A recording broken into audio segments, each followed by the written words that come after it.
This is the nature.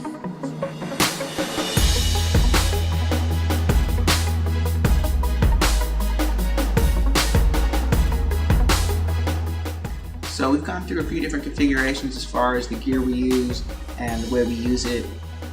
We're always kind of evolving, just trying to figure out the next most efficient way to make beats.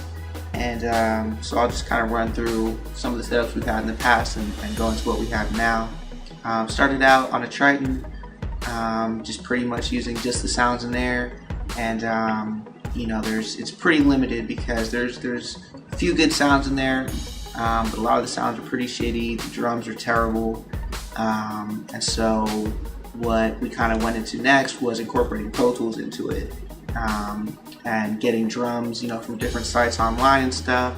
You can find a lot of producer kits. Whoever your favorite producer is, you just Google their name and you know, say drum kit, rapid share, whatever, it'll pop up. And also check out different forums and stuff. There's a lot of places where you can find some good stuff. Pluginaudio.net, there's a ton of them. You just search for stuff. So anyways, we would import those drums into Pro Tools. Now we're sequencing drums in Pro Tools, which isn't necessarily the most efficient way to go, but we got pretty quick on it just because that's what we were used to. And next thing we incorporated was we got a Motif Rack, which we use those sounds a lot for a while, like the 06, 07 Slap Boys. That was like all those like Motif horns. I still like the horns of the Motif, and the strings are good, and a couple different things.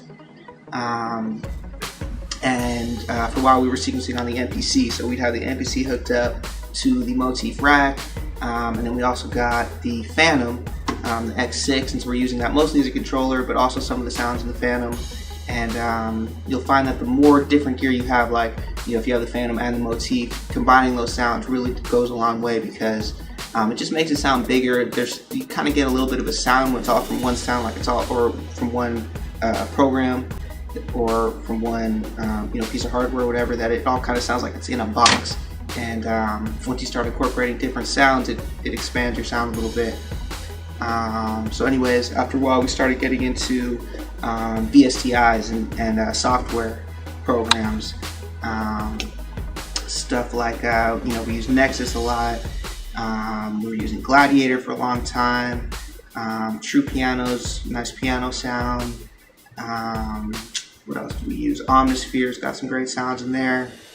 And we started sequencing that mostly in FL Studio, which we got set up on our PC. We do most of our Pro Tools on the Mac. We got the G5 here. We're long due to update or upgrade that. But anyways, we started sequencing in FL Studio, and what we do now is we do most of our sequencing in FL Studio, and we'll export that you know, as data. We don't do the audio out because you kind of lose a little bit of the sound quality. If you just do the data out as waves, it's all perfect. You don't lose anything.